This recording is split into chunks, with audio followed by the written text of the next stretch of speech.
Dengar ini bapak-bapak, ayo bos, selawat, jangan mempermalukan jenis kelamin. Ayo, sholatul, yang di atas, yang di atas.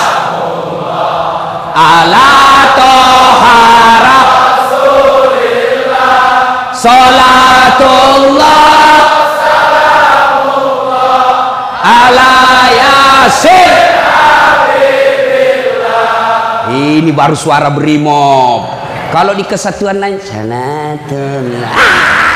Brimob bos, kencang. Kenapa? Kering.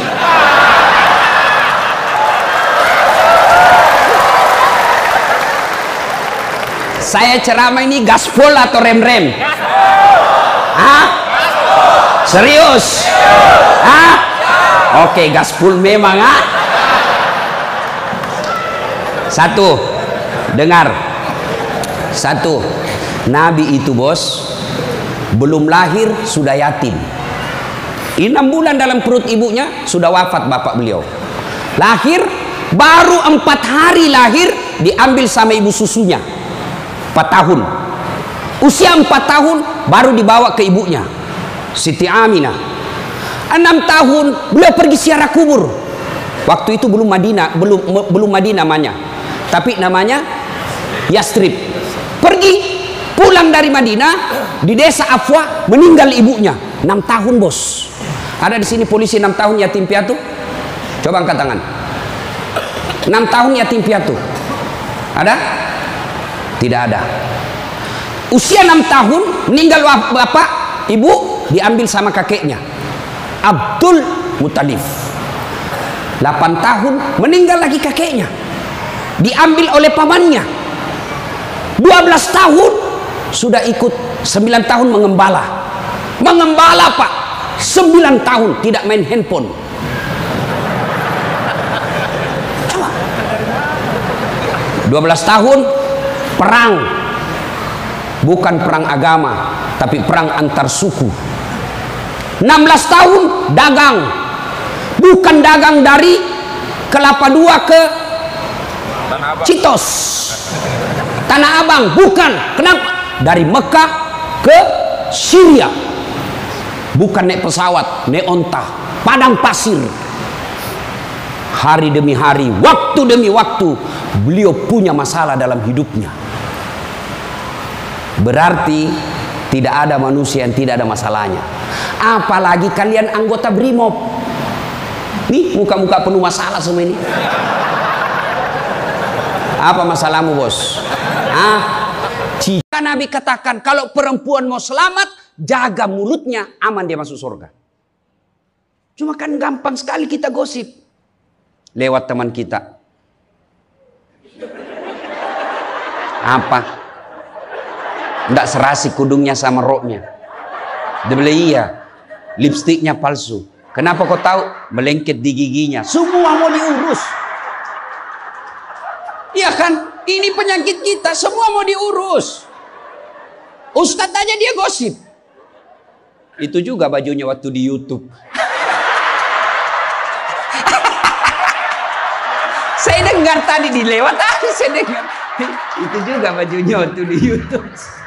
Astagfirullah. Inilah penyakit ibu-ibu. Ibu, mau gampang masuk surga? Ketika Nabi Isra Mi'raj kan dibawa jalan-jalan masuk surga. Subhanallah, alhamdulillah, banyak perempuan dalam surga. Begitu Nabi dibawa lihat neraka, nauzubillah min zalik, ya Allah ampuni hambamu, ya Allah ampuni umatku, ya Allah. Kenapa? Perempuan ternyata lebih banyak dalam neraka. Ditanya kenapa bisa begitu? Ada 2 kelemahan perempuan. 1, tidak mampu menjaga suaminya, tidak mampu mengurus suaminya, dan yang kedua tidak mampu menjaga lisannya. Jadi kalau ibu mampu menjaga lisan, aman. Itulah gunanya masker.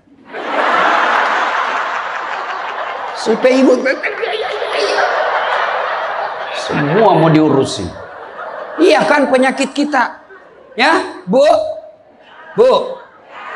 Maka bertanyalah ibu-ibu di Makassar, Ustadz yang saya cerita ini kan benar. Memang begitu sifatnya Ustadz. Itulah benarnya namanya ghibah. Tidak boleh kita cerita kejelekan orang. Kalau dia salah yang ibu cerita namanya fitnah. Tidak ada jalan. Ayuhibbu ahadukum, kata Allah, sukakah kamu memakan bangkai sesamamu manusia? Maka berhenti cerita kejelekan orang. Jadi gimana solusinya, Ustaz? Ketika datang orang cerita, Bu, katanya, na'udzubillah min zalik. Kita berlindung kepada Allah dari keburukan itu, Bu. Belum tentu suami kita lebih baik dari dia. Berhenti itu. Cuma kan enggak kita. Yang memang. Enggak tahu persoalan. Biar enggak tahu persoalan. Ikut campur. Ibu kalau suka ikut campur bikin urusannya ibu, nanti takdirnya seperti tauge. Tahu tauge? Tahu tauge? Coba lihat tauge, Bu. Kita bikin soto Banjar, ada. Pecel, sayur, lemper, ada. Ustadz, saya dulu nakal, Ustadz. Berapa kali saya kasih menangis orang tuaku. Sering saya teteskan air mata orang tuaku. Saya kecewakan orang tuaku. Saya permalukan orang tuaku, Ustaz. Tapi saya sudah tobat. Masalahnya, Ustaz, dek ni gaga tomatoaku. Sudah dikubur orang tua saya, Ustaz. Tidak sempat dia lihat saya tobat seperti sekarang ini. Bagaimana cara berbuat baiknya? Kata Nabi, ada 3 cara berbuat baik bagi mereka yang sudah meninggal orang tuanya. Yang pertama, doakan almarhum almarhumah. Doakan ibu bapakmu. Dan mendoakan orang tua sudah meninggal tidak banyak kita minta. 4 minimal kita minta. Ya Allah, ampuni dosa orang tuaku. Terima amal ibadahnya. Yang ketiga, lipat gandakan segala kebaikannya. Yang keempat, lapangkan alam kuburnya. Jadikan kuburnya menjadi taman-taman sorga. Alhamdulillah kalau bisa bapak hafal itu doa. Allahumma gfirli wali walidayya warhamhuma kama rabbayani shaghira. Yang kedua, cara berbuat baik kepada orang tua sudah meninggal adalah bersedekah atas nama orang tua. Seperti masjid ini dipersembahkan kepada almarhum almarhumah, kepada orang tua yang membangun masjid ini. Itu bagian daripada berbuat baik kepada orang tua sudah meninggal.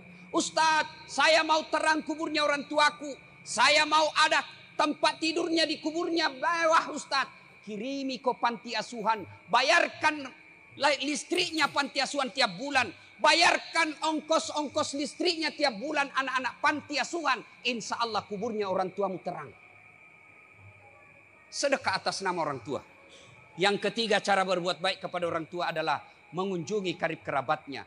Ada saudaranya bapak kita, temannya bapak kita, temannya ibu kita. Selalu dia temani majelis taklim. Ibu sudah meninggal, cara berbuat baiknya datangi karibnya, datangi sepupunya, datangi saudaranya. Itu cara berbuat baik kepada orang tua yang sudah meninggal. Sidang Jumat yang saya muliakan.